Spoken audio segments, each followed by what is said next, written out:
चश्मा लग गया मैंने जो भी प्रोडक्ट बनाओगे थोड़ा सा मेरे में चार वाला सारा से ना काम किया है तो ये चार वाला ये वाले साफ होगी और ये भी रखना है ये करके कि एक मैं लेके जा रहा हूं कल लगा के जाऊंगा अगर क्या चश्मा करूं मैं जवाब करते थे बंद कर प्यार का जवाब कह रही है भी आपका 3 बजे 4 बजे आपका लंच टाइम चलेगा मैंने कहा हाँ जोटे तो पूरे दिन नहीं मैं चलो 2 घंटे में बोल चला फिर वाले थे वो ज्यादा हां तो उसके लिए मेरा पानी है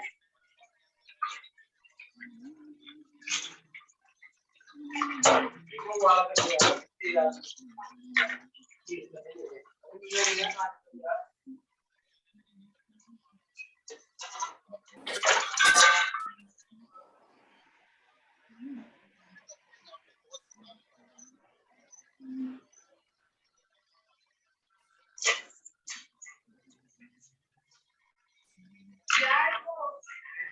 मैं सुना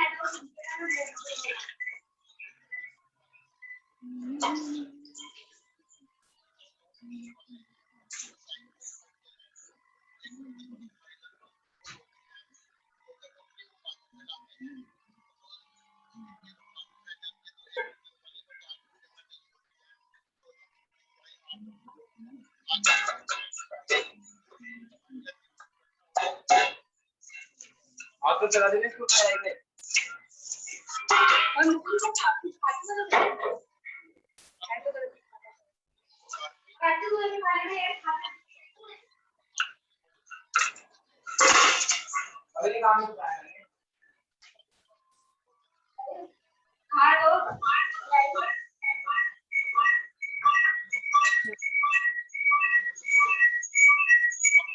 बताना क्या है कैसे ऊपर तेरा बता अरे टीचर होता क्या है बोल तुम ना हुआ है रबड़ी को ले लिया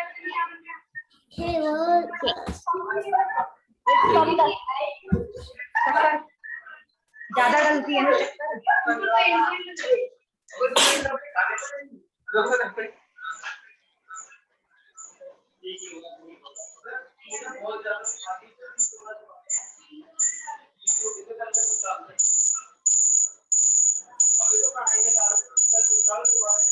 अरे नहीं ना बस चीनी डाल दे ये क्या हो रहा है वो तो नहीं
हरे कृष्णा।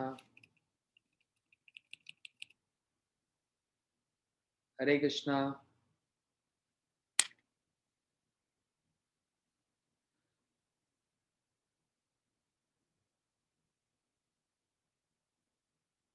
हरे कृष्णा।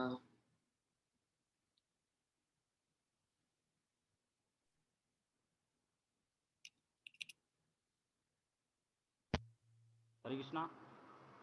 हाँ, आवाज आ रही है? हाँ जी गुरु जी, आ रही है। अच्छा, 1 मिनट दे दीजिए मेरे को। ठीक है, ठीक। क्या हो रहा है?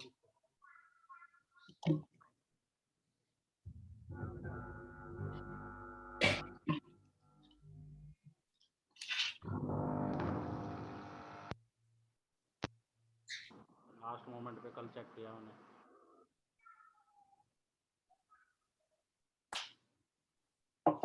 माइक देना बेटा।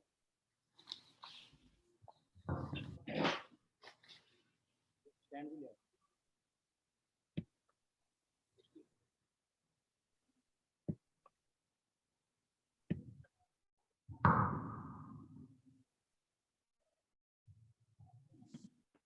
ठीक है, आवाज आ रही ना अभी? आ रही है गुरु।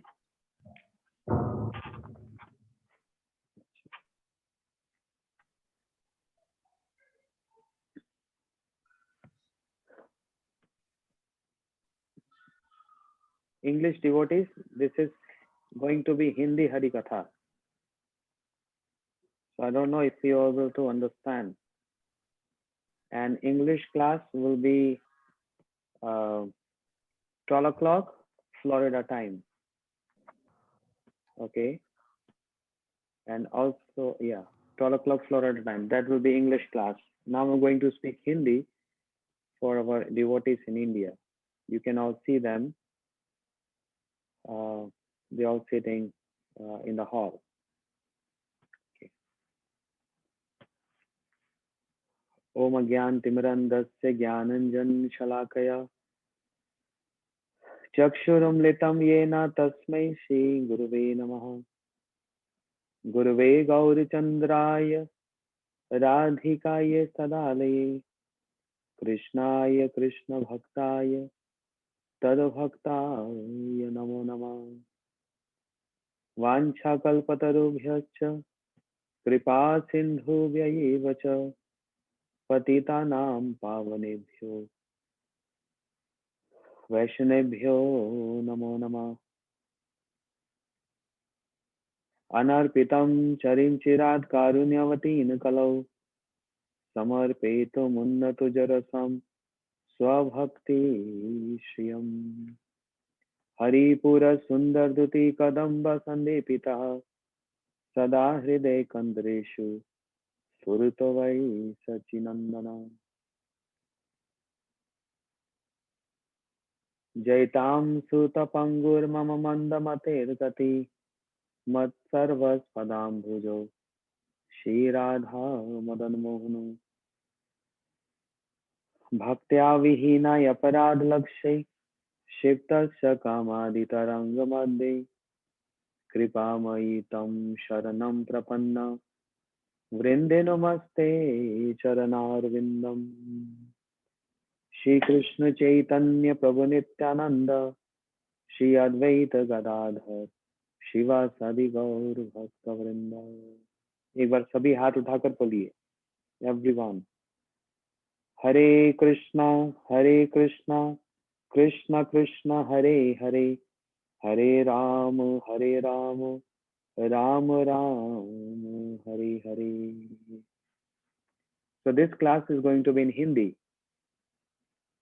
Okay.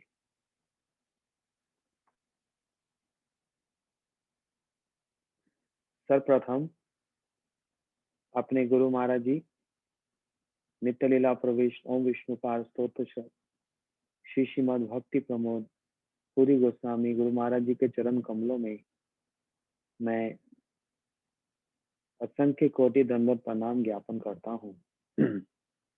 तदुपरांत मेरे शिक्षा गुरुद्वय नित्य लीला प्रवेश ओम विष्णु पार स्तोत्र श्री श्रीमद भक्ति वेदांत नारायण गोस्वामी महाराज जी एवं नित्य लीला प्रवेश ओम विष्णुपाद भक्ति विज्ञान श्रील भारती गोस्वामी महाराज जी, जिनका आज आविर्भाव तिथि और साधारण भाषा में कहते हैं जन्म तिथि के उपलक्ष्य में हम लोग सब किसी माध्यम से सब इकट्ठे हुए हैं।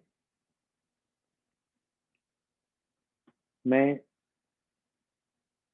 श्रील भक्ति सिद्धांत सरस्वती ठाकुर प्रभुपाद जी और उनके समस्त आश्रित जनों के चरणों में प्रणाम करते हुए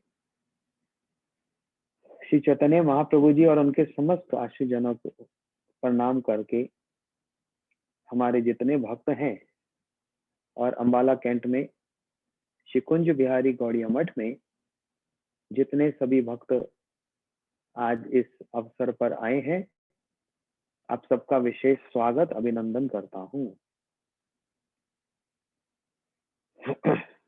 हम लोगों का आज परम सौभाग्य है कि आज बड़ा ही शुभ दिन, चातुर्मास्या का प्रथम दिन। कुछ लोग एकादशी से चतुर्मास्य आरंभ करते हैं और कुछ लोग पूर्णिमा से आरंभ करते हैं।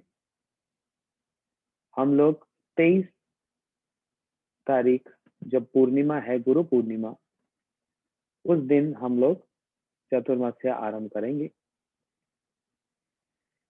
लेकिन कुछ लोग आज के दिन से भी आरंभ करते हैं। आज एकादशी तिथि है और वो भी शयन एकादशी, जहां पर भगवान विष्णु शयन करते हैं अर्थात विश्राम करते हैं। क्या भगवान कभी विश्राम करते हैं?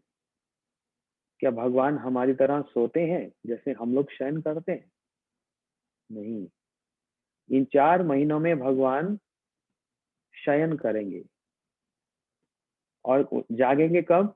उत्थान एकादशी, कार्तिक महीने की जो एकादशी आती है, उत्थान एकादशी, उसमें भगवान जागेंगे। ये 4 महीने भगवान शयन करते हैं। इसका मतलब क्या? क्या थक जाते हैं इसलिए सोते हैं जैसे हम लोग थक जाते हैं सारा दिन रात को सोते हैं? नहीं। इन 4 महीने में कोई शुभ कार्य नहीं किया जाता, अर्थात विवाह इत्यादि इन 4 महीने में नहीं किया जाता ना, क्योंकि ये 4 महीने भगवान जो शयन करते हैं वो क्या करते हैं? भगवान ध्यान मुद्रा में, योग निद्रा में है। और किसका ध्यान करते हैं? बोलते अपने भक्तों का ध्यान करते हैं। इसलिए कोई शुभ कार्य इत्यादि इन 4 महीने में नहीं होता, क्योंकि भगवान सोए हुए हैं, देवता भी सब। तो ये 4 महीने किसके लिए बने हैं? भक्तों के भजन करने के लिए। इन 4 महीनों में चतुर्मास्या में भगवान अपने भक्तों का ध्यान करते हैं और भक्त क्या करते हैं? वो भगवान का ध्यान करते हैं। इसलिए आज से ही कुछ लोग नियम लेते हैं, मैं इतनी माला रोज जरूर करूंगा, मैं दिन में 1 बार या फिर ज्यादा से ज्यादा 2 बार ही भोजन करूंगा, मैं दिन में 20 माला 32 माला रोज भगवान का नाम जप करूंगा। तो व्रत लेकर ये 4 महीने का व्रत होता है, जिसमें अभी आज से करते हैं उनके लिए, और जो लोग पूर्णिमा से करेंगे उनके लिए। हम लोग पूर्णिमा से करेंगे कि 1 महीना पहले, 1 महीना क्या साग पत्ता ये सब नहीं खाते, दूसरे महीने में दही नहीं लेते, तीसरे महीने में दूध नहीं लेते, और चौथे महीने में वो जो कार्तिक का महीना आता है उसमें तो फिर सरसों, टमाटर, बैंगन, घिया ये सब मना होता है, शायद ये सब मना होता है। तो ये 4 महीना व्रत किया जाता है और इसका फल, इतना फल इसका शास्त्रों में वर्णन हुआ कि जो चतुर्मास्या का व्रत करता है उसको अनंत कोटि फल प्राप्त होता है। तो इसलिए सभी भक्त लोग तैयार रहें। अगर आपको अनंत अनंत फल की आवश्यकता है, भगवान की दृष्टि आप पर पड़े, हम सब पर पड़े, उसके लिए हमको ये चातुर्मास्या बड़ी पवित्रता को धारण करते हुए इसका याजन करना पड़ेगा। और इससे भी ज्यादा क्या, भगवान की कथा को सुनना। जब जब कार्यक्रम हो आप सब लोग आकर भगवान की कथा को सुनो। इन 4 महीनों में जो कथा होती है उसको श्रवण करने का लाभ भी अनंत कोटि बढ़ जाता है। मैं तो अभी अमेरिका में बैठा, देखते हैं अभी ये 4 महीने में अंबाला कैंट आना होगा, फिर वहां पर कथा करेंगे जैसे हर वर्ष होती है, लेकिन देखते हैं कब आना होगा। अभी सब स्थिति थोड़ा यहाँ की थोड़ा गड़बड़ चल रही है, उसके हिसाब से देखा जाएगा, लेकिन कथा तो अवश्य होगी। उसी चातुर्मास्या के आरंभ में शयन एकादशी के दिन आज एक और बड़ी विशेष विलक्षण तिथि है। हमारे एक गुरु जी, आप लोगों ने उनका दर्शन किया था जब वो यहाँ आते थे, श्री श्रीमद् भक्ति विज्ञान भारती गोस्वामी महाराज जी। आज उनका आविर्भाव तिथि और उसको कहा जाता है जन्म तिथि। वैष्णव के गुणगान सुनने से, भक्तों के गुणगान सुनने से हमको परम मंगल की प्राप्ति होती है और अनर्थों से हमारा छुटकारा हो जाता है।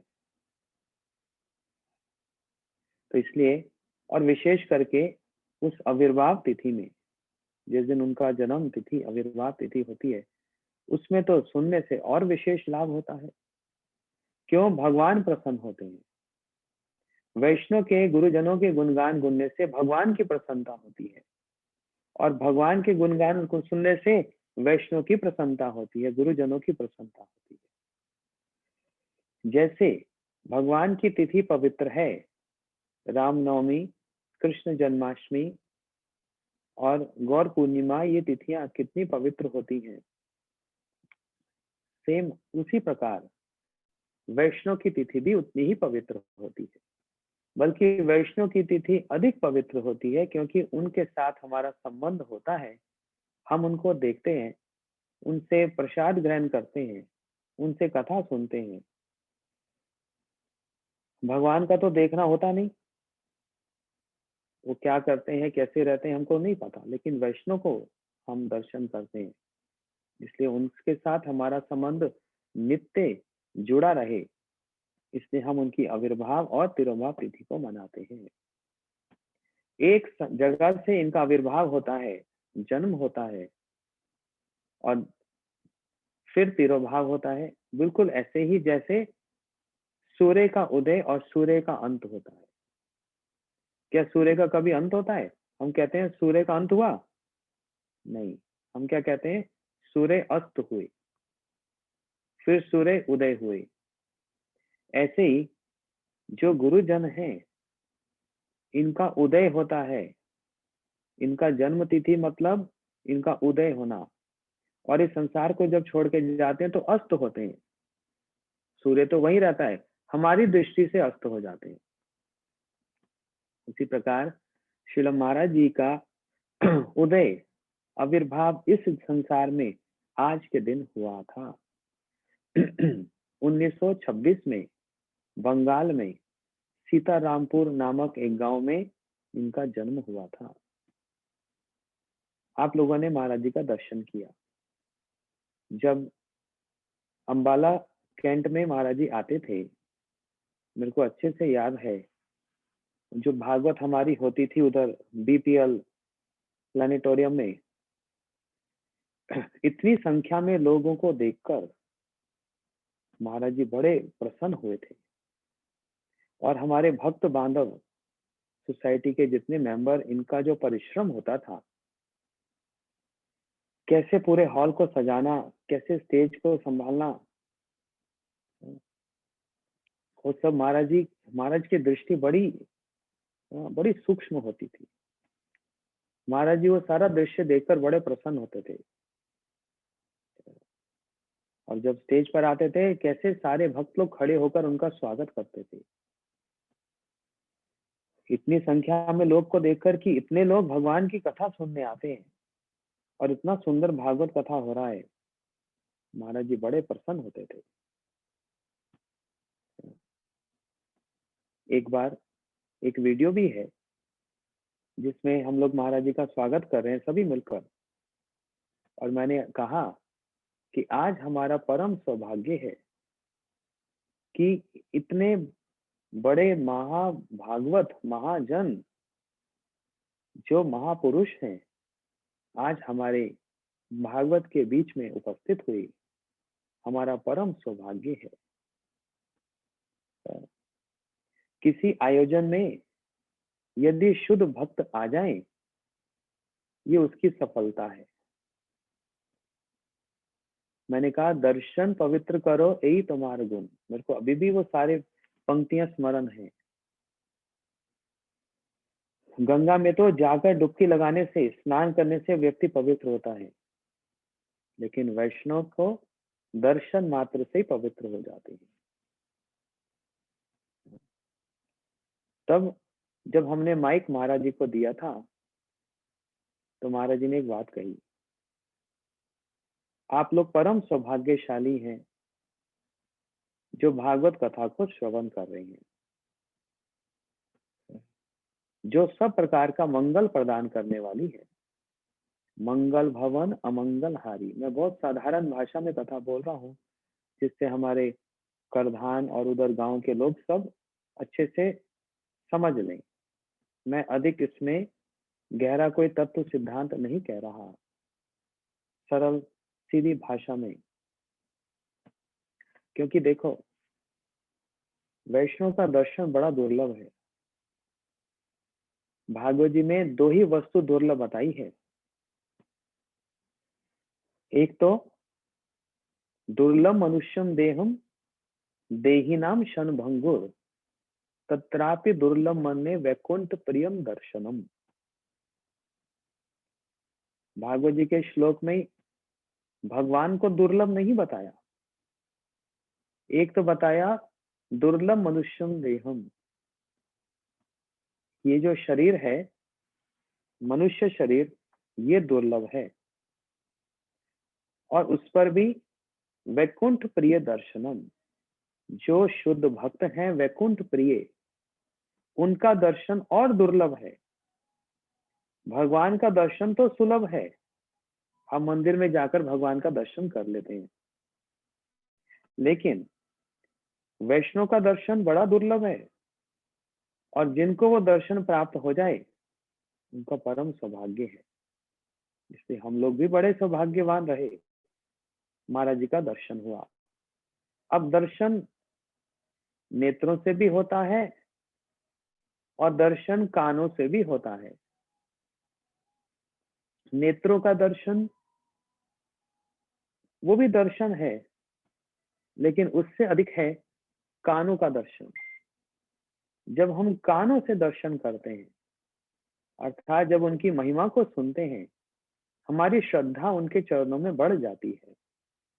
ये सुनने से ही होता है। देखने से तो हाँ महापुरुष लगते हैं, साधु लगते हैं, उतना आदर तो रहता है, लेकिन जब हम सुनते हैं उनके गुणगान तो हमारा उनके प्रति उनका आदर, श्रद्धा, भक्ति ये सब बढ़ जाती है। इसलिए कहा नित्यम भागवतम सेवया। महाराज जी ने उस समय उस मंच से, उस स्टेज से यही बात कही थी कि नित्यम भागवतम सेवया, हर रोज भागवत की सेवा करनी चाहिए। और भागवत की सेवा का अर्थ क्या? एक तो है ग्रंथ भागवत और एक है भक्त भागवत। ग्रंथ भागवत जो श्रीमद् भागवत महापुराण ग्रंथ हैं वे, और एक है भक्त भागवत जो कि महापुरुष महाभागवत हैं, उनकी सेवा करने से। तो उनकी सेवा करने से हमको भक्त भागवत की सेवा करने से जो ग्रंथ भागवत है उनका विषय और उनका परिचय हमको प्राप्त हो जाता है। महाराज जी ने यह भी कहा था कि भागवत किनसे सुननी चाहिए? भागवत उनसे सुननी चाहिए जिन्होंने भागवत को अपना जीवन बनाया है। भागवत उनसे नहीं सुननी चाहिए जिन्होंने भागवत जी को अपनी जीविका बनाया है। जो पैसे के लिए भागवत करते हैं, वो जीविका बनाना है, उनसे भागवत नहीं सुननी चाहिए। परंतु जिन्होंने भागवत जी को जीवन बनाया है, भागवत जी में सर्वत्र ही साधु संघ की महिमा का वर्णन हुआ है, तो यही तो जीवन है। साधु संगे हरि नाम यही मात्र चाई, संसार जीने त्यार कोनो वस्तु नहीं। वो तो संसार में साधु संग और भगवान का नाम, ये दोनों वस्तु प्राप्त हो जाए और कुछ ही किसी वस्तु की आवश्यकता नहीं है। इसलिए महाराज जी सब समय साधु संग की महिमा का वर्णन करते थे कि साधु संग में ही रहकर व्यक्ति अपने भजन को आगे बढ़ा सकता है। महाराज जी सब समय मौन व्रत धारण करते थे। आप लोग सोचेंगे ये क्या बात कह दी? हमने तो महाराज जी को देखा सब समय कुछ ना कुछ कहते थे, कुछ ना कुछ बोलते थे, और कुछ भी कहते थे तो कृष्ण कथा के अतिरिक्त और कुछ नहीं कहते थे। इतना गांभीर्य था उनके वचन में, इतना भारीपन था उनके बात में, कभी हल्की बात नहीं करते थे। महाराज जी कहते थे मैंने कभी हल्की बात ना सुनी है और ना कभी कही है, क्योंकि महाराज जी ने बड़े बड़े महापुरुषों का संग किया अपने जीवन में, बड़े बड़े महाभागवतों का संग किया अपने जीवन में, और जैसे उनकी जीवन शैली थी, महाराज जी ने वही जीवन शैली अपने जीवन में उनसे प्राप्त किया, उनका संग किया और वही जीवन शैली अपने जीवन में उतारी और उसी का प्रचार किया। महाराज जी जो कह रहे मैं जो कहा महाराज जी मौन रहते थे, मौन का अर्थ क्या हुआ? श्रील भक्ति सिद्धांत सरस्वती ठाकुर प्रभुपाद जी की भाषा में मौन व्रत का मतलब होता है जो सब समय कृष्ण गुणगान गाए, जो सब समय कृष्ण की वाणी का ही आश्रय धारण करें, वो ही वास्तव में मौन है। जो चुपचाप बैठ के रहता है वो मौन व्रत नहीं है, लेकिन जो 24 घंटा में 24 घंटा कृष्ण की कथा को कहे, वही वास्तव में मौन है। इसलिए श्रील महाराज जी सुबह मंगल आरती के बाद जब हम उनका प्रणाम करने जाते थे, बस उसी समय कथा आरंभ कर देते थे और ये कथा सारा दिन चलती रहती थी। कोई ब्रह्मचारी बैठा हो, कोई गृहस्थ बैठा हो, कोई सन्यासी आ जाए, कोई महाराज जी का गुरु भाई आ जाए, कोई आ जाए, महाराज जी सब समय बस कोई ना कोई प्रभुपाद जी की कथा, गुरुजनों की कथा और भगवान की कथा कोई सब समय कहते रहते थे। ठीक है, इसको बोलते हैं वास्तविक मौन। और इतने दक्ष थे महाराज जी, इतने एक्सपर्ट थे, कोई सांसारिक बात, कोई खबर आई, कोई न्यूज आई, कोई समाचार आया, उसको कैसे भगवान की कथा के साथ जोड़कर उसको सुना देते थे। हम लोग आश्चर्यचकित हो जाते थे। महाराज जी की जो स्मरण शक्ति, इतनी तीव्र स्मरण शक्ति थी कि 50 साल पहले कौन सी गाड़ी में बैठे थे, वो गाड़ी का ड्राइवर का नाम क्या था, उसकी पत्नी का नाम क्या था, उसके बच्चे कहाँ पढ़ते थे, ये भी महाराज जी को स्मरण। इतनी तीव्र स्मृति, इतनी तीव्र मेधा, महाराज जी सब कुछ याद रखते। छोटी छोटी बातों से जो महाराज जी आसपास देखते थे, उन छोटी छोटी बातों से इतना बड़ा सिद्धांत स्थापित कर देते थे। यही उनका एक बहुत विचित्र एक वैशिष्ट्य था। अब क्योंकि आज श्रोता हमारे हिंदी भाषी है, मैं रोज तो इंग्लिश में कथा करता हूँ, तो साधारण सी बात से ही बात बतलाता हूँ। महाराज जी बतलाते थे, एक बार जब वो जगन्नाथपुरी में रहते थे, तो एक बार 2 महिला उनके आश्रम में रहने आई। बड़े ऊंचे घर की थी, धनी थी, और कुछ दिन वहां रही, और जाते समय कमरे की चाबी, जब उनका दर्शन इत्यादि सब हो गया, जगन्नाथ जी का दर्शन हो गया, तो अपने कमरे की चाबी महाराज जी को देने गई, प्रणाम किया, दक्षिणा दिया, और महाराज जी को कहा, महाराज जी ये कमरे की चाबी, हम लोग जाते हैं, फिर आएंगे, आपका दर्शन करेंगे, जगन्नाथ जी का दर्शन करेंगे। और हाँ, कमरे में हमने कुछ साड़ियां छोड़ दी हैं। आप ये मत सोचना, आप चिंता मत करना कि वो हम भूल गए और आपको फिर चिंता करनी पड़ेगी हमारे घर तक पहुंचाने के लिए। हम भूले नहीं, हम जानबूझकर छोड़कर गए, हमको चाहिए नहीं। हाँ, इतना बोलकर वो चले गए। महाराज जी अपने कुछ ब्रह्मचारियों के साथ कमरा देखने गए। नहीं, ब्रह्मचारियों को भेजा कि देखो सामान क्या क्या है, सब कुछ ठीक ठाक है, कमरा सफाई करो, अब दूसरे यात्री आएंगे। तो इतने में वो ब्रह्मचारी इतनी महंगी महंगी साड़ियां लेकर उन्होंने देखा वहां पर रखी। उस समय कुछ काम करने वाली जो आती है ना, उनकी लड़ाई की आवाज सुनाई पड़ी, झगड़ा करने लगी। क्यों? वो बोलती है एक साड़ी मैं लूंगी, वो बोलते ये साड़ी मैं लूंगी, दोनों झगड़ा करने लगे। अब देखो, ये तो एक साधारण सी बात होती है ना, हर जगह हम लोग देखते हैं। कोई सामान पड़ा हो और कोई काम करने वाले कर्मचारी देख लें और कोई महंगा सामान हो, तो हाँ ये मैं लूंगा, ये मैं लूंगा, लड़ाई करने लगे। अब ये एक छोटी सी बात है जो हम हर जगह देखते ही, ऐसा होता है। लेकिन महाराज जी ने ये छोटी सी बात से एक कितनी ऊंची और कितनी बड़ी बात स्थापित किया। महाराज जी ने बताया, महाराज जी कहने लगे, देखो संसार में झगड़ा किस बात का है?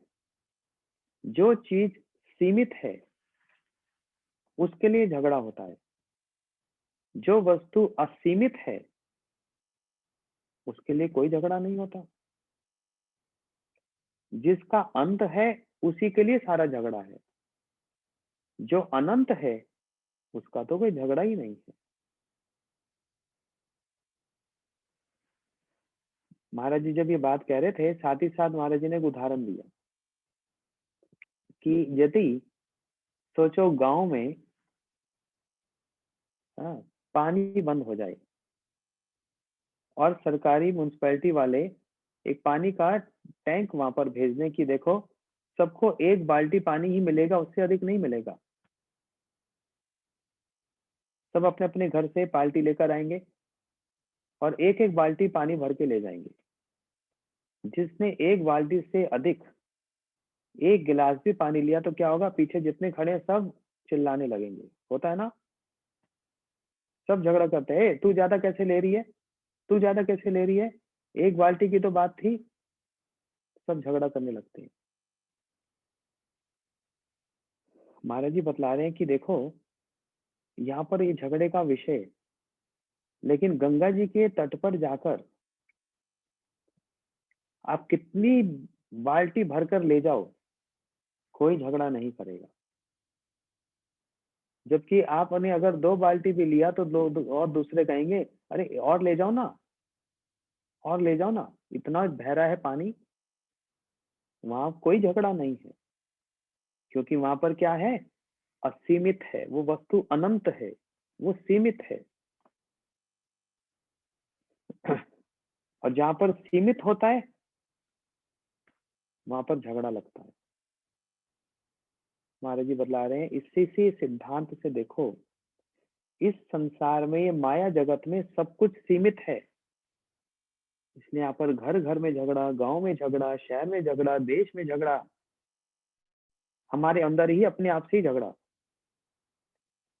क्योंकि क्योंकि ये वस्तु सीमित है, लेकिन भगवान और भगवान के परिकर, भगवान के भक्त, भगवान का जो संसार है, भगवान की जो कथा है, वो कैसी है? असीमित है। वहां कोई सीमा नहीं है, इसलिए वहां कोई झगड़ा नहीं करता। आप 2 घंटा कथा सुनो, आप 4 घंटा कथा सुनो, कोई झगड़ा थोड़ा करेगा। आप मंदिर में सारा दिन बैठकर भगवान का दर्शन करते रहो, कोई झगड़ा है? आप भगवान का नाम करो, उसमें कोई झगड़ा है? नहीं। क्यों? क्योंकि ये सारी वस्तु असीमित है। तो देखो, बात एक छोटी सी, लेकिन महाराज जी का ये एक वैशिष्ट्य रहा कि संसारिक छोटी बात को लेकर भगवान का और उनकी भक्ति का ऐसा सिद्धांत स्थापित करते थे जो कि हमारे पुस्तकों में, हमारे ग्रंथों में लिखा है। उसको सरल सीधी भाषा में महाराज जी समझाते थे। महाराज जी बतलाने लगे, एक बार मेरे हाथ में फ्रैक्चर हो गया, मेरी हड्डी टूट गई, तो तुरंत डॉक्टर के पास लेकर गए।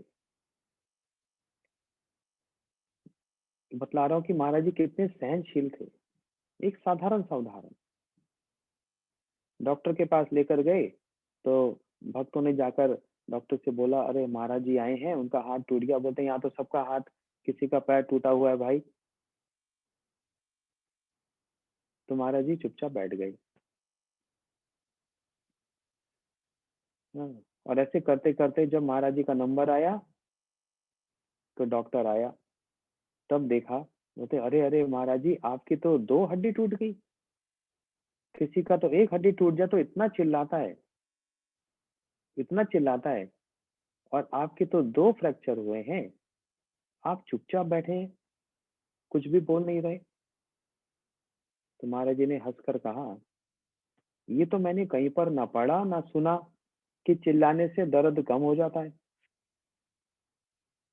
हाँ, क्या कह रहे हैं महाराज जी? देखो, ये तो मैंने कहीं पर भी पढ़ा नहीं, कहीं सुना नहीं कि यदि हम चिल्लाएंगे तो दर्द कम हो जाएगा। अगर चिल्लाने से दर्द कम हो जाता तो यहाँ पर जितने बैठे सब जोर जोर से चिल्लाते और मैं भी जोर से चिल्लाता। तो चिल्लाने से तो दर्द कम होता नहीं। तो डॉक्टर भी हैरान हो गया, इतने सहनशील हैं, इतने सहनशील। और फिर महाराज जी का जो एक तेज था, महाराज जी ने अपने जीवन में इतने इतने वैष्णव की, इतने इतने संतों की सेवा की। महाराज जी कहते हैं, जब हम किसी वैष्णव की सेवा करते हैं तो उनसे कुछ उनके गुणों को हम लोग लेकर, प्राप्त करके अपने जीवन में धारण करते हैं।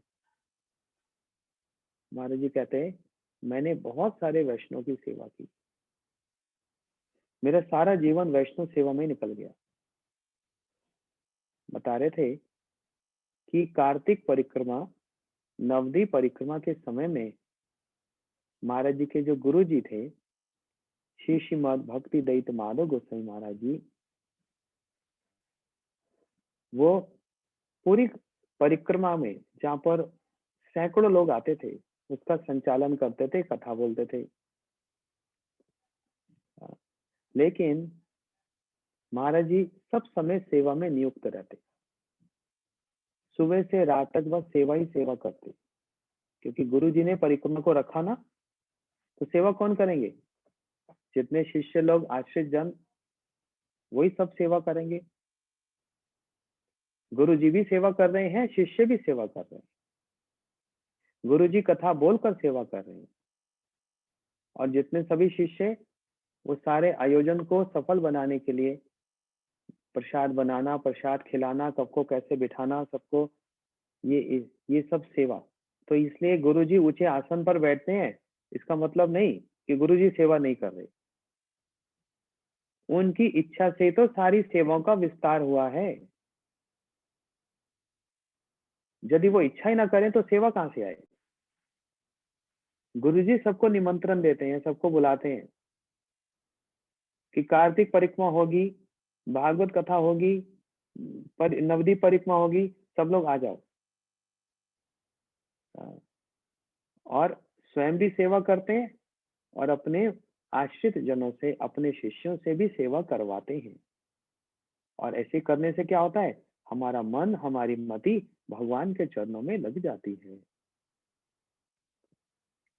तो गुरु महाराज जी के जो गुरु जी ये कथा सुनाते, लेकिन इतना सारा आयोजन कैसे होता?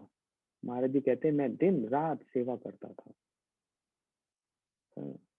कैसी सेवा? सबको ठीक ठीक रूप से उनको कमरा देना। कमरा मतलब वहां पर उस समय टेंट लगते थे। एक बहुत सा ग्राउंड, बड़ा सा ग्राउंड होता था, वहां पर टेंट लगाना, सबको ठीक ठाक से रखना, सबका हालचाल देखना, सबको प्रसाद खिलाना, कोई बीमार हो उनको दवाई देना, कोई और बीमार हो जाए तो डॉक्टर के पास ले जाना। इसलिए बोलते हैं सुबह से रात तक सेवा में रहते। अब रात के समय में गांव में इतने यात्री हैं तो वहां पर कभी लुटेरे, डाकू, चोर ये सब भी आ जाते। उन सब की रक्षा करने के लिए महाराज जी बोलते मैं सारी रात सोता नहीं था। सोचो, सुबह से रात तक महाराज जी इतना परिश्रम करके सारे यात्रियों की सेवा करते हैं। सेवा किसकी हो रही है? यात्रियों की सेवा तो हो रही है, वास्तव में सेवा किसकी है? बोलते गुरु जी की सेवा है। वास्तव में वो गुरु जी की सेवा है, क्योंकि ये आयोजन गुरु जी का है। किसी ने एक बार ये प्रश्न किया, किनसे? श्री भक्तिवेदांत स्वामी प्रभुपाद जी से, कि आप यहाँ पर विदेशों में जो नशे में पड़े रहते हैं, जो नंगे रहते हैं, जो वैश्यावृत्ति करते हैं, जो गंदे लोग हैं, आप इन लोगों को प्रसाद खिलाते हो, फिर उनका जूता भी उठाते हो। प्रभुपाद जी सब कुछ करते थे। फिर आप उस जगह को सफाई भी करते हो। आप इतने बड़े संत हो, ये आपको शोभा देता है कि आप ऐसे इन साधारण लोगों की सेवा करते हो? प्रभुपाद जी क्या उत्तर देते थे? प्रभुपाद जी उत्तर देते थे कि मैं अपने गुरु जी की सेवा करता हूँ। मेरे गुरु जी का आदेश हुआ था यहाँ पर प्रचार करना, तो प्रचार करने के लिए जो भी कुछ किया जाता है वो सेवा के अंतर्गत ही आता है। यहाँ पर प्रसाद खिलाना, प्रसाद बांटना, सफाई करना, बर्तन साफ करना, इससे लेकर जितनी प्रकार की सेवा, कथा कहना, कीर्तन करना और सारी वस्तुओं को संभाल कर रखना, ये सब कुछ किस में आता है? बोलते ये सारा कुछ सेवा के अंतर्गत। और किसकी सेवा? गुरु जी की सेवा के अंतर्गत आता है, गुरु परंपरा की सेवा के अंतर्गत आता है। इसलिए महाराज जी कह रहे हैं कि मैं अपने गुरु महाराज की सेवा कर रहा था और उन गुरु महाराज जी की सेवा में मेरे को कभी क्लांति नहीं होती थी। एक सब समय एक जोश बना रहता था, क्योंकि गुरु महाराज जी की सेवा, और वो अपने गुरु महाराज जी को भी देखते थे कि कैसे वो अपने गुरु महाराज जी की सेवा करते थे। यही तो संग है। उनके गुरु जी श्री श्रीमद भक्ति दत्त माधव गोसाई महाराज जी अपने गुरु महाराज जी की सेवा कैसे करते थे? बोलते इतनी सेवा होती थी, इतनी सेवा कि ये तिलक लगाना के भी समय नहीं होता था। ये हम लोग, आप हम जैसे लोग नहीं, ये उनकी बात कर रहा हूं जो इतने आदर्शवान, जो बिना तिलक के कभी रहते नहीं थे। और तिलक धारण करना कितना उच्च विचार है वैष्णव के लिए। उन व्यक्ति, उन महापुरुषों के मुख से बात निकल रही है कि इतना समय भी नहीं होता था कि मैं 12 तिलक अपने शरीर पे लगा सकूं। इतना व्यस्तता थी अपने गुरु महाराज प्रभुपाद जी की सेवा करने के लिए। लेकिन श्रील भक्ति दत्त माधव गोस्वामी महाराज जी कहते हैं जब मेरे गुरु महाराज जी अप्रकट लीला किए, मतलब इस संसार को छोड़कर जब चले गए तो मेरे पास 12 तिलक लगाने का बहुत समय होता था। जब मैं प्रभुपाद जी की सेवा में रहता था तो मैं सोचता था कि कब मेरे को तिलक लगाने का समय मिलेगा, लेकिन अब जो गुरु महाराज जी मेरे संसार छोड़कर चले गए, अब मेरे पास इतना समय है कि मैं तिलक लगा सकता हूँ।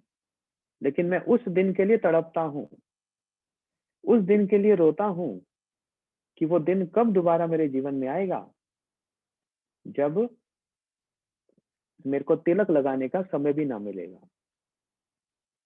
और जब उनसे पूछा जाता था आपका सबसे सुनहरा अवसर क्या होता है, कौन सा सुंदर सबसे अच्छा समय आपका कौन सा होता है, तो वो ये नहीं कहते थे जब मैं थक जाता था तो मैं सोने को मिलता था वो सबसे अच्छा समय होता है। नहीं, वे कहते थे कि जब मैं सारा दिन परिश्रम करके जब थक जाता था और थक जाकर मैं अपने शयन कक्ष में अपने बिस्तरे पर जाकर जब मैं लेटता था, थोड़ा आराम करता था, और उस समय यदि प्रभुपाद जी आकर कहें कि उठो उठो एक और सेवा है, बोलते वो सुनने के लिए मेरे कान सब समय ललायत रहते थे। वो मेरा सबसे सुनहरा अवसर होता था कि प्रभुपाद जी मेरे को अपना मानते थे, इसलिए किसी और को ना बोलकर मुझको ये सेवा, ये जानकर कि मैं बहुत थका हुआ हूँ, क्लांत हूँ, फिर भी मुझको ही उन्होंने चुना इस सेवा के लिए, कितना अपनापन है। अरे अपने को ही तो बोला जाता है। श्रील भक्ति विज्ञान भारती गोस्वामी महाराज जी कहते थे मैंने ये आचरण अपने गुरु महाराज जी से सीखा कि गुरु सेवा में कभी भी कोई विलंब ना हो, गुरु सेवा में कभी थकान ना हो, गुरु सेवा निरंतर होती रहे, हर रोज करूं, ग्रंथ प्रकाशन करना, मठ मंदिर बनाना, ये सारा काम महाराज जी करते थे। जितने उनके गुरु महाराज जी के मठ होते थे सब महाराज जी के निरीक्षण में ही बनाए गए। महाराज जी इंजीनियर थे और इतने एक्सपर्ट होते थे, सब पता था ये कमरा यहाँ निकालो, ये लिफ्ट यहाँ निकलनी चाहिए, ये मंदिर ऐसा होना चाहिए। इतना दूरदृष्टि वाले महाराज जी थे। हमारे इस अंबाला मठ की जो नींव रखी गई थी, किनके हाथों से रखी गई थी? महाराज जी के पुण्य हाथों से ही, उनके हस्त कमल से ही इस अंबाला मठ, कुंज बिहारी गौड़िया मठ जो आज आप लोग बैठे हैं, हॉल भी बन गया, सब कुछ बन गया, लेकिन उस समय तो ये पूरा खेत होता था। तो महाराज जी को अनुग्रह किया था, महाराज जी वहां पर आए और उन्होंने अपने हाथों से ही इस मठ की नींव रखी थी। और इसका नाम भी महाराज जी ने ही दिया था। हमने पूछा महाराज जी क्या नाम देना चाहिए इस मठ का, तो महाराज जी ने ही कहा था श्री कुंज बिहारी गौड़िया मठ। तो उस समय ये हुआ, एक सभा हुई थी, हमारे सारे गुरु भाई आए थे, महाराज जी ने कथा सुनाई, सभी ने महाराज जी के दर्शन किए थे। जब मठ बनना आरंभ हो गया तब भी महाराज जी आए, हमने अनुग्रह किया। हमारे भक्त बांधव सोसाइटी के मेंबर सब कहने लगे एक बार महाराज जी को लाओ ना, देखो हम ठीक रूप से सब कर तो रहे हैं, कोई गलती तो नहीं हो रही। तो उसी समय महाराज जी ने आकर कहा था ये जो मंदिर बन रहा है इसकी जो परिक्रमा है, ये परिक्रमा मार्ग थोड़ा चौड़ा होना चाहिए, छोटा मत बनाना। क्यों? क्या पता कब ऐसा समय आएगा जब बहुत सारे लोग यहाँ पर दर्शन करने आएंगे, कथा सुनने आएंगे और ठाकुर जी की परिक्रमा करेंगे। कब होगा देखा जाएगा। और उस समय परिक्रमा मार्ग यदि छोटा होगा तो तंग होगा सबके लिए।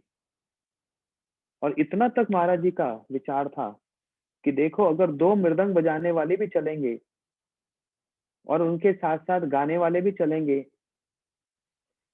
पीछे पीछे सारी संगत चलेगी, तो इतना स्पेस, इतना स्थान अवश्य होना चाहिए कि सब अच्छे से भगवान की परिक्रमा कर सके। और तभी महाराज जी के कहने पर ये परिक्रमा मार्ग इतना चौड़ा बनाया गया था। तो इतनी सूक्ष्म दृष्टि थी महाराज जी की। तो ये जो इतने सारे मठ महाराज जी ने बनाए, कोई कहे ये ईंट पत्थर के काम करने के लिए ही महाराज जी थे? नहीं, ये ईंट पत्थर नहीं है, ये गुरु परंपरा की सेवा है। महाराज जी ने अपने जीवन में 30-40 मठ अपने हाथों से और अपने निरीक्षण में बनाए, दिन रात परिश्रम करके। वहीं पर ही हरि नाम करना, वहीं पर ही बैठकर प्रसाद पाना, कोई कम तपस्या रही? धूप में खड़े रहना, कभी गिर भी जाते थे वहां पर, लेकिन ये सब क्या है? बस ईंट पत्थर लोहा, यही सब है? नहीं, यही हमारी दृष्टि में अंतर है और महाराज जी की दृष्टि में अंतर है। हमको लगता है ये तो मजदूरों का काम है, ये इंजीनियर का काम है, लेकिन एक शिष्य के लिए ये गुरु सेवा है। एक शिष्य के लिए ये गुरु परंपरा की सेवा है। महाराज जी सूक्ष्मदर्शी थे, वे हमारी तरह स्थूलदर्शी नहीं है कि इसको हम ऐसे ही समझते हैं साधारण काम है। इसलिए महाराज जी कहते थे ये सारी सेवा गुरु सेवा है।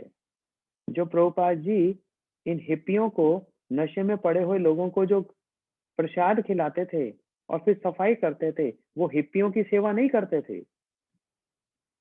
किसकी सेवा है वो? अपने गुरु जी के आदेश की सेवा है। उनका जो आदेश था उस आदेश पालन करना, यही तो सेवा है। तो वास्तव में वो सेवा किसकी कही जाती है? वो अपने गुरु महाराज जी की सेवा कही जाती है। वो कोई भी सेवा क्यों ना हो, लिखना हो, यहाँ तक कि अकाउंट बनाना हो। दिल्ली में हमारे एक अकाउंटेंट है, उनको बहुत कुछ काम करना पड़ता है, पूरा हिसाब रखना पड़ता है। तो जब भी परिक्रमा में मिलते हैं मेरे को बोलते हैं, महाराज जी मुझे तो लगता है मेरा सारा जीवन बेकार जा रहा है। आप लोग कथा बोलते हो, कथा सुनते हो, परिक्रमा करते हो, मैं सारा ये अकाउंट में ही बना रहता हूँ सब समय। तो मैं तो गुरु जी की सेवा से वंचित हो गया। मैंने उनको बोला, नहीं प्रभु जी, सिर्फ दृष्टि का भेद है। आप इसको यदि मानो ये कागज की सेवा है, अकाउंट की सेवा है, तो ये फिर वो सेवा होगी। और यदि आप ये मानो ये मेरे गुरु जी की सेवा है, तो ये गुरु सेवा होगी। क्यों? हमको बाहर से एक अकाउंटर लाना ही पड़ेगा, जरूरी है। उसको पैसा देना ही पड़ेगा, जरूरी है। फ्री में तो करेगा नहीं, और फिर ममता से भी करेगा नहीं। उसका तो काम है, कभी करा तो करा, नहीं करा तो नहीं करा, उसमें ममता तो नहीं होगी। आपने ये दायित्व लिया अपने सिर पर, आपने ये रिस्पॉन्सिबिलिटी ली अपने सिर पर, ये गुरु सेवा नहीं है। आप मंदिर का पैसा नहीं बचा रहे। मंदिर का पैसा बच रहा है, इसका मतलब ये दीक्षा नहीं है क्या? यही वास्तव में दीक्षा है। गुरु सेवा ही वास्तव में दीक्षा है। मैंने अभी कल ही परसों एक जगह कथा में यही बता रहा था मैं, कि हमने गुरु जी से मंत्र सुन लिया, अजी हमारी तो दीक्षा पूरी हो गई। नहीं, हमारी दीक्षा हर रोज होती है। हर रोज जो हम मंत्र जप करते हैं, हर रोज जो हम गुरु जी की सेवा करते हैं, हर रोज जो हम नाम जप करते हैं, हर रोज जो हम मठ मंदिर की सेवा करते हैं, और हर रोज जो हम कथा सुनते हैं, ये हर रोज ही हमारी दीक्षा होती है। और ये दीक्षा जुड़ते जुड़ते जुड़ते जुड़ते जुड़ते एक दिन जब 100% 100% हो जाती है, तब दीक्षा पूरी होती है। दीक्षा काले भक्त कोरे आत्मसमर्पण, सही काले कृष्ण कोरे तार आत्मसम, तब दीक्षा होती है पूर्ण। और जिस दिन पूर्ण हो गई, भगवान सामने आके खड़े हो जाते। तो महाराज जी कहते थे, मैंने अपने गुरु महाराज से ये सुना है कि हमारे दो इष्ट हैं, विष्णु और वैष्णव, मतलब कृष्ण और उनके भक्त। और यदि इन दोनों में से मुझको यदि चॉइस दी जाए, किसको चुना जाए, तो हम किसको चुनेंगे? महाराज जी बोलते हैं, हम भगवान को नहीं चुनेंगे, हम भक्तों को चुनेंगे। हम भक्तों को चुनेंगे। सेवा को लेकर महाराज जी बहुत जोर देकर कहते थे, सेवा ही ऐसी वस्तु है कौन सी सेवा? गुरु सेवा ही ऐसी वस्तु है जो हमको गुरु परंपरा से जोड़ती है और भगवान से जोड़ती है। लेकिन सेवा का उद्देश्य हो तो, अब इसमें भी दो अंतर आते हैं, दो बातें हैं। ये महाराज जी का ही कहना है, मेरा कहना नहीं है। एक होता है वॉलंटियर और एक होता है सेवक। वॉलंटियर जानते हो क्या होता है? जो यहाँ पर वो बिल्ला लगा देते हैं संडे के संडे, किसी बड़े बड़े सत्संग में वो ट्रैफिक को बताते हैं, इधर चलो उधर चलो, लोगों को संभालते हैं, वो होते हैं वॉलंटियर। तो दोनों में क्या अंतर हुआ? वो भी सेवा करते हैं, सेवक भी सेवा करता है, बहुत अंतर है। वॉलंटियर वो होता है जो दायित्व लेकर, रिस्पॉन्सिबिलिटी नहीं लेकर सेवा करता है।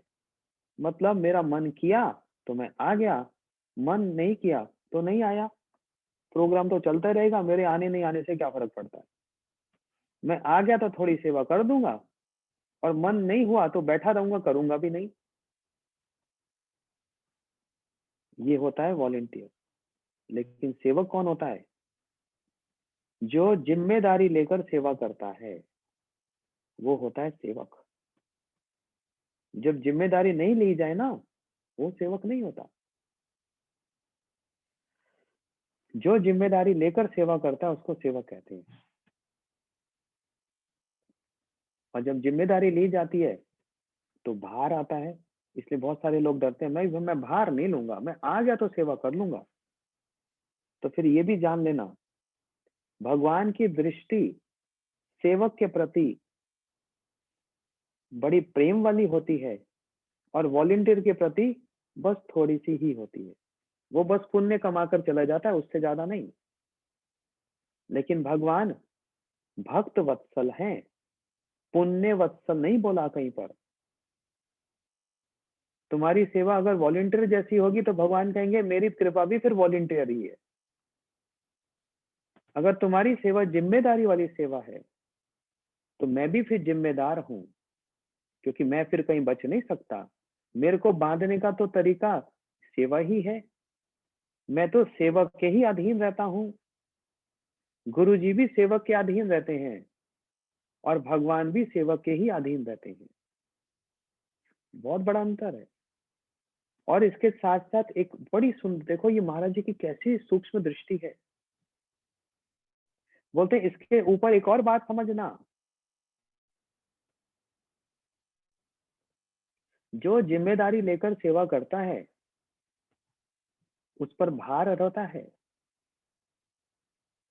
ना? होता है कि नहीं होता? हाँ, आप लोग परिवार में भी होते हो, जिम्मेदारी लेकर तो परिवार की सेवा करते हो। ये नहीं होता ना कि 3 दिन परिवार में आऊंगा और 4 दिन कहीं बाहर और रहूंगा। अरे घर में पिता भी तो जिम्मेदारी लेकर ही तो बच्चों का पालन पोषण करता है। ऐसे थोड़ा अरे अपने आप पल जाएंगे, बढ़ जाएंगे। ऐसे ही मठ मंदिर की कोई भी सेवा क्यों ना हो, वो झाड़ू लगाना भी क्यों ना हो, ठाकुर जी की सेवा क्यों ना हो, मंदिर बनाना ही क्यों ना हो, महाराज जी ने तो अपने जीवन में ये सारी सेवा को भार लेकर किया, जिम्मेदारी लेकर किया। ऐसे नहीं कि मैं हाँ उधर जाऊंगा तो कर लूंगा, नहीं जाऊंगा तो नहीं करूंगा। तो जिम्मेदारी लेने का मतलब होता है अपने सिर पर एक भार लेना, तब भगवान का दृष्टि पड़ती है। और इससे ऊपर महाराज जी ने एक और बात कह दी, उस जिम्मेदारी में भी अगर हमने पहले से ही सोच लिया कि इसमें आनंद मिलेगा, सुख मिलेगा, शांति मिलेगी, सब मेरे साथ ही रहेंगे, तभी जिम्मेदारी लेकर सेवा करूंगा। और अगर कोई मेरा विरोधी हो जाएगा, कोई मेरे पीछे लगेगा, ये सब करते हुए कोई अगर सेवा करूं, अगर तो फिर मेरी सेवा का फायदा ही क्या? फिर तो मैं घर में बैठ के शांति से नाम ही क्यों ना करूं। महाराज जी बोलते हैं ये सेवा नहीं है। जब सेवा करोगे ये सारी चीजें तो अपने साथ साथ आएंगी ही आएंगी, और हमको सुख ही मिलेगा। यही अगर पहले से सोच लिया है ना। सारे लोग यही सोचते हैं ना, भगवान का नाम करेंगे सुख ही सुख मिलेगा, तभी मैं नाम करूंगा, तभी सेवा करूंगा, सुख ही सुख मिले। तो हम लोगों ने क्या किया जानते हो? हमने पहले ही भगवान के उस प्रेम में जो हमको प्राप्त करना है, वो सेवा जो हमको प्राप्त करनी है, उस सेवा उस प्रेम में हमने क्या कर दिया, एक कंडीशन लगा दी है। बहुत सूक्ष्म विचार है, ध्यान से समझना। हमने वहां पर एक क्या लगा दिया, एक कंडीशन लगा दी है। वो भक्ति, वो प्रेम हेतुक प्रेम है, वो अहेतुक प्रेम नहीं है। भगवान की भक्ति, भगवान का प्रेम कैसा है? अहेतुकी त्वयी, जिसमें कोई कंडीशन नहीं है। हमारे गुरुदेव श्री भक्ति वेदांत नारायण गोस्वामी महाराज जी कहते थे, प्रहलाद महाराज जी ने क्या कंडीशन लगाई थी कि हिरण्यकशिपु मुझको इतना मारेगा, जहर देगा, पहाड़ों से गिरवाएगा, तो मैं भक्ति नहीं करूंगा। और मेरे पिता हिरण्यकशिपु यदि मेरे को सुख शांति देंगे तो भी मैं भक्ति करूंगा। क्या प्रहलाद जी ने ऐसी कंडीशन लगाई थी? नहीं, प्रहलाद जी ने ऐसी कोई कंडीशन नहीं लगाई थी। भक्ति में कंडीशन नहीं होती है।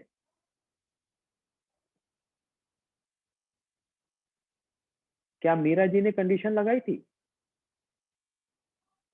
क्या पांडवों ने कंडीशन लगाई थी? क्या उनका सब समय ऐसे ही रहा था, सुख शांति रही थी ना? उनको भी जंगल में भटकना पड़ा था। मीरा जी को तो विष दिया गया था, उनके पति ने स्वयं दिया। प्रहलाद जी को विष दिया गया था, उन्होंने कंडीशन लगाई थी? नहीं, क्योंकि भगवान का ये जो प्रेम है, ये जो गोपी प्रेम है, जिसको प्राप्त करना हमारे जीवन का उद्देश्य है, लक्ष्य है, तो कृष्ण सेवा प्राप्त करना, उसमें कंडीशन नहीं लगानी है। मारो भी राखो भी जो इच्छा तो हार, नित्य दासपति तुह अधिकार। ये भगवान, आप मुझको मारो या रखो, आप जिस स्थिति में रखोगे, आपके चरणों की सेवा नहीं छोड़ूंगा। मुझको उसमें सुख मिले कि दुख मिले, ये विचार करने वाला मैं हूंगा। तो फिर तो मेरे उस प्रेम में मैंने कंडीशन लगा दी है। इसका विचार मैं करने वाला कहां से हो गया? इसका विचार तो आप करेंगे। तो मैं क्या सुख के लिए आपकी सेवा कर रहा हूं? ये सेवा शुद्ध सेवा नहीं कही जाएगी। ये सेवा तो जरूर कही जाएगी, लेकिन ये शुद्ध सेवा नहीं है, जहां पर हमने पहले ही कंडीशन लगा दी है। घर में भी ऐसे कंडीशन होती है। मेरे बच्चे मेरे बात सुनेंगे तभी मैं बाहर जाकर काम करूंगा, पैसा लेकर आऊंगा। ऐसा होता है? बच्चे बात सुने या ना सुने, पिता इसको करता ही करता है, क्योंकि उसके सिर पर जिम्मेदारी है। हाँ, वो तो घर की बात है ना। इसलिए बच्चों का जितना गुण हो या अवगुण हो, सब सहन करना ही पड़ता है भाई, वो तो घर की बात है ना। और मठ मंदिर ये तो सार्वजनिक स्थान है, मैं क्यों इसमें अपना दिमाग खराब करूं? महाराज जी बोलते हैं, हमने अपने जीवन में ऐसी सेवा नहीं सीखी, अक्लांत परिश्रम किया। महाराज जी बोलते हैं, मैंने दिन से लेकर रात तक उन यात्रियों की सेवा करता था। उसमें गुरु जी की डांट भी सुनने को मिलती है, प्रेम भी प्राप्त होता है। और रात को गुरु महाराज जी बोलते थे, मैं सोता नहीं था, क्योंकि खुला मैदान है, सारे यात्री सोए हुए हैं। कोई चोर डकैत आएंगे, चोरी करेंगे, डाका डालेंगे। महाराज जी बोलते मैं सारी रात माला लेकर घूमता रहता था, पूरे ग्राउंड का चक्कर लगाता था और जोर जोर से बोलता था, राधे श्याम, राधे श्याम।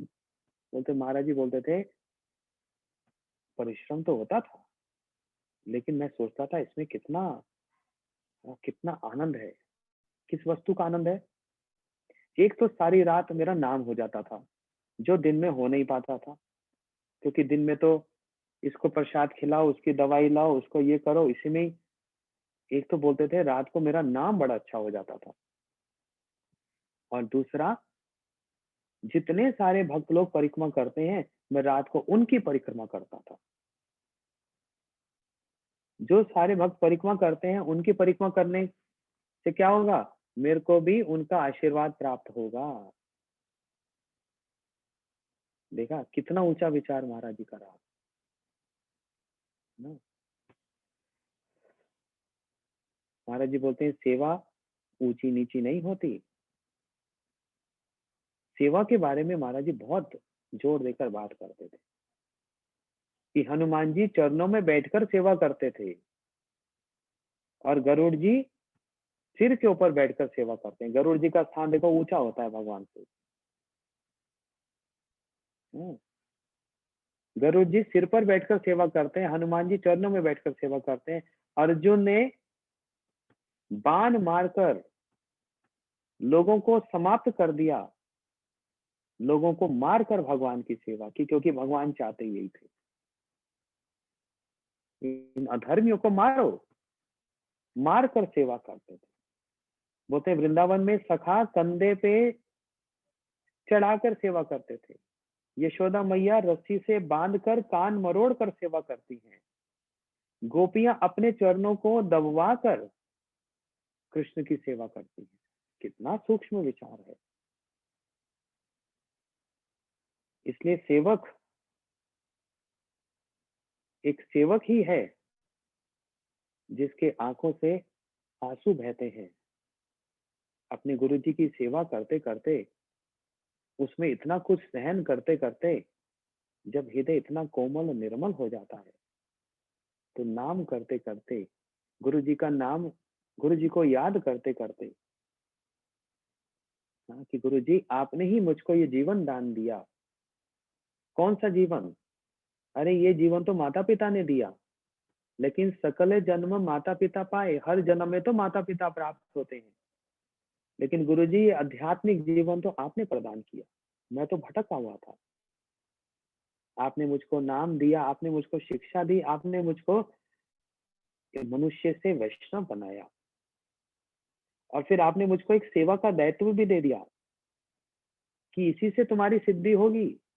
ये भगवान की सेवा करते जाओ, फल आकांक्षी मत बनो, और उस सेवा में कंडीशन मत लगाओ कि सुख ही सुख मिलेगा तो सेवा करूंगा। तब ये सेवा, इसका फल पता क्या मिलेगा? ये बात भी जान लीजिए। सेवा का फल क्या मिलता है? सेवा का फल क्या है? उसका सार क्या निकलता है? बोलते हैं और सेवा, और जिम्मेदारियां, फिर और सेवा, फिर और जिम्मेदारी, फिर और सेवा, फिर और जिम्मेदारी। ये कभी समाप्त नहीं होगी। और ऐसे करते करते गुरु और भगवान की कृपा से हमारा जीवन सार्थक होता जा रहा है।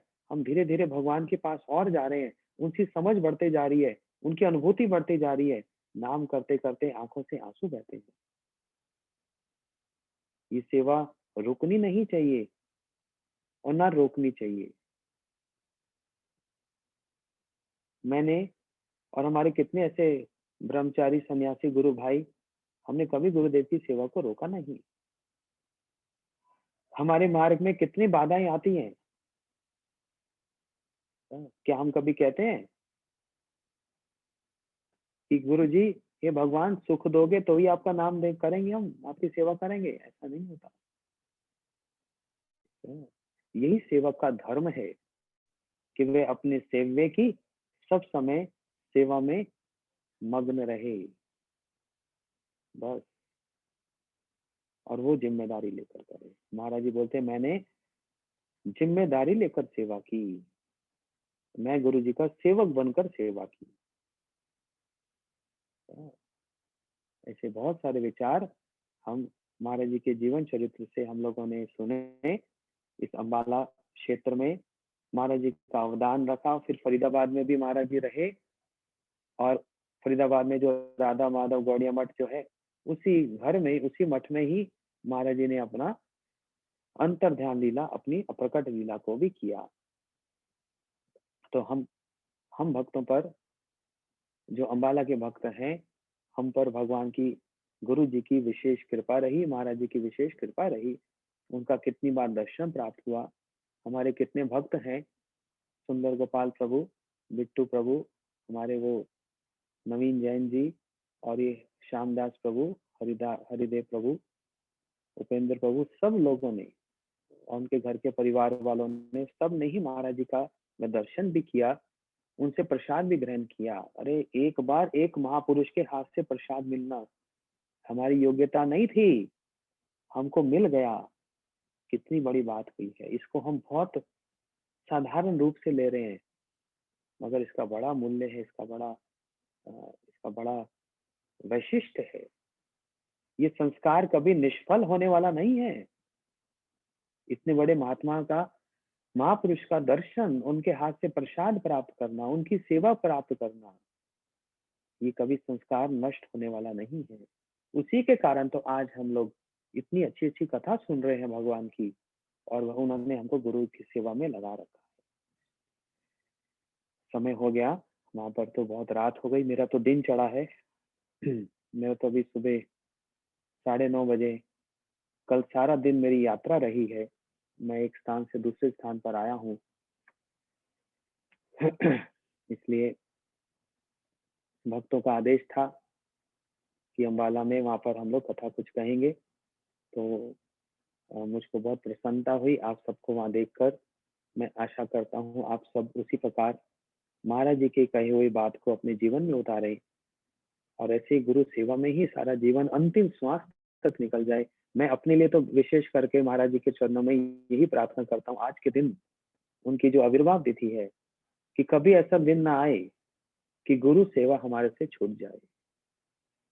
कभी कोई ऐसा दिन ना आए कि हम गुरु जी को भूल जाएं, और अंतिम श्वास तक, जब तक ये शरीर छूट ना जाए, तब तक हम सारा जीवन ये जो सौंपा है गुरु जी ने सेवा, उसको हम सब समय हम लोग करते चले जाएं, करते चले जाएं, करते चले जाएं। हम किसी की बातों में ना आए। मैं और मेरे गुरु जी का जो संबंध है, मेरा और मेरे गुरु भाइयों के साथ जो संबंध है, और मेरा मेरे गुरु जी के साथ जो संबंध है, वो व्यक्तिगत संबंध है ना, व्यक्तिगत संबंध है। मेरा वो संबंध सब समय बना रहे, और उनकी सेवा मेरी चलती जाए। उसमें मुझको सुख मिले कि दुख मिले, वो फैसला करने का अधिकारी मैं नहीं, वो गुरु जी देखेंगे, भगवान देखेंगे।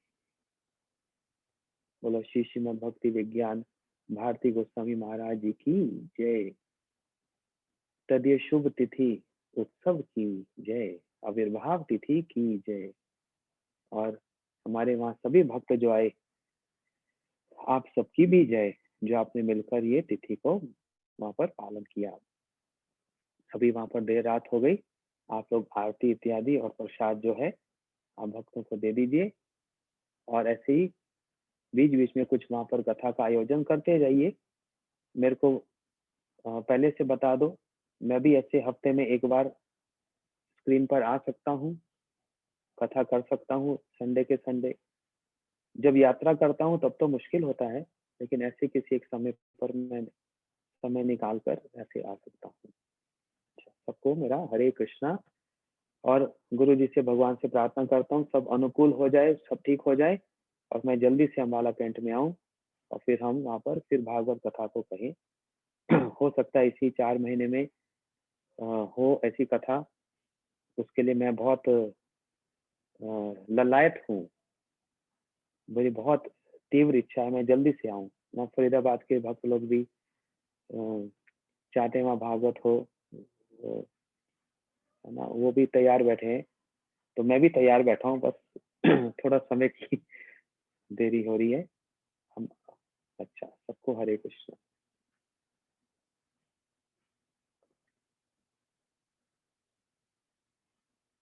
वासुदेव प्रभु, आपको मैं सुन नहीं पा रहा हूँ,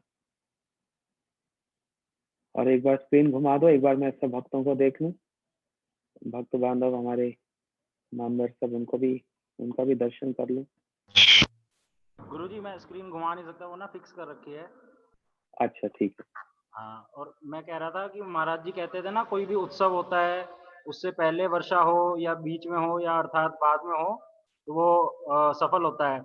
तो यहाँ पर ना 5:30 बजे हमारा फंक्शन था, तो पूरे 3:30 बजे ऐसी मूसलाधार बारिश हुई कि उस समय मेरे को डर लग रहा था कि भक्त लोग आएँगे भी या नहीं। और 1 घंटा ऐसी बारिश, मतलब बहुत तेज़, सारे पेड़ हिल रहे थे बहुत। उसके बाद एकदम से शांत हो गया। तो वो महाराज जी का स्मरण हो रहा था। अभी महाराज जी बोलते थे कि सफलता प्राप्त होती है उत्सव की। हाँ, महाराज जी बात बोलते थे, आयोजन से पहले, आयोजन के बाद में यदि वर्षा हो, और ये वर्षा का मेरे साथ तो बहुत लेन देन है। मेरी कहीं पर भी मैं हवन करता हूँ या भागवत कथा होती है, बारिश तो आनी ही आनी है। हाँ जी। तो महाराज जी का ये महाराज जी का कहना था। और जिस दिन महाराज जी की समाधि हुई थी, हम लोग मायापुर लेकर गए थे, और जैसे ही समाधि पूर्ण हुई, ओहो, मैं बता नहीं सकता, महाराज जी का हम अभिषेक कर रहे थे तो कैसे धम धम करके जैसे बिजली, बादल जैसे मृदंग बजा रहे हो, और कैसी वर्षा हुई। उस दिन भी महाराज जी का ये बात का स्मरण हुआ। तो अम्बाला में तो अभी मौसम भी ठंडा हो गया होगा, बहुत अच्छा हुआ। और मैंने देखा रथ यात्रा हुई, रथ यात्रा। मैं देख रहा, हाँ जी। हाँ, उस दिन मैं देख रहा था, माधव प्रिय प्रभु और सुंदर गोपाल प्रभु ये सब लोग आए हुए थे, हाँ जी। और सब दृश्य देख रहा था। बहुत सारे भक्त थे, और बड़ी सुंदर रथ यात्रा हाथ में लेके जगन्नाथ जी को चल रहे हैं। अरे हाँ वाह, जी। इससे बढ़कर रथ क्या हो सकता है। गोपियों ने कुरुक्षेत्र से वृंदावन जो कृष्ण को लेकर गई, हृदय में बिठा कर लेकर गई। वहां कोई रथ थोड़ा था, अपने हृदय में बिठा कर ले गई। उस दिन जब मैं देखा भक्तों ने, हमारे मेंबरों ने जगन्नाथ जी, बलदेव, सुभद्रा, सुदर्शन जी को ऐसे पकड़ा हुआ था, मेरे को वही याद आ रहा था। ये तो अरे हाथ में उठाकर, और पीछे देख रहा था काले काले बादल। मैं कहता हूँ बहुत आनंद ले रहे हैं ये लोग, तो कोई धूप नहीं, कुछ नहीं, मौसम बढ़िया चल रहा है। तो उस दिन माधव प्रिया प्रभु ने 5-6 मिनट की कथा भी बोली थी। जब मतलब रथ यात्रा शुरू कर रहे थे, उसमें यही वर्णन कर रहे थे कि कैसे इंद्र देवता और सभी मेघ आ जाते हैं स्वागत के लिए रथ यात्रा में। तो उसी समय ऐसा मौसम हो गया था, एज इट इज। बहुत अच्छा। अभी भी वहां पर ऐसे आयोजन चल रहे हैं, देखकर बड़ा आनंद हो रहा है। उसका सारा क्रेडिट, सारा श्रेय हमारे सभी सेवकों को जाता है। हमारे बच्चे भी, नूपुर दीदी है वहां पर, हाँ, वो सारी बच्चे मिलकर जो सेवा करते हैं, ये सारा क्रेडिट आप सबको जाता है। आप सब लोग बहुत मेहनत परिश्रम करते हैं, और सारी माताएं हमारी प्रसाद बनाती हैं, सब करती हैं। तो गुरु जी की, भगवान की कृपा आपको सब पर प्राप्त हो। भक्त लोग प्रार्थना कर रहे हैं कि अगर संभव हो सके आप गुरु पूर्णिमा पे भी समय दें। उस दिन भी हमारा आयोजन है, यही समय रहेगा। तो अगर आप हो सके तो जैसा भी आपको ठीक लगे तो। अच्छा, उसके एक दिन पहले मैं आपको बताऊंगा फिर, हाँ जी, हाँ जी। क्योंकि मैं अभी एक नई जगह पर आया हूँ, एक नए शहर में आया हूँ। तो आज पहला दिन है यहाँ पर। ये लोग अभी शाम को संध्या के समय में इन्होंने भी आयोजन रखा है, और ये तो शाम को, अभी 1 घंटे के बाद मेरे को इंग्लिश में कथा बोलनी है। लंदन में वो लोग मना रहे हैं, तो उन लोगों ने मेरे को निमंत्रण दिया है, तो उनको भी मेरे को बोलना है। ऐसे गुरु पूर्णिमा पे भी एक कथा है, तो मैं आपको 22 तारीख को फाइनल करूंगा। हाँ जी, हाँ जी। बोलो शिला गुरुदेव की, नित्य लीला प्रभु श्रीमद भक्ति विज्ञान शिला भारती गोस्वामी महाराज की, हृदय शुभ आविर्भाव तिथि पूजा की, गौर प्रेमानंदे। अभी सभी भक्तों को प्रसाद दीजिए। हरे कृष्ण गुरु, धन्यवाद। हरे कृष्ण।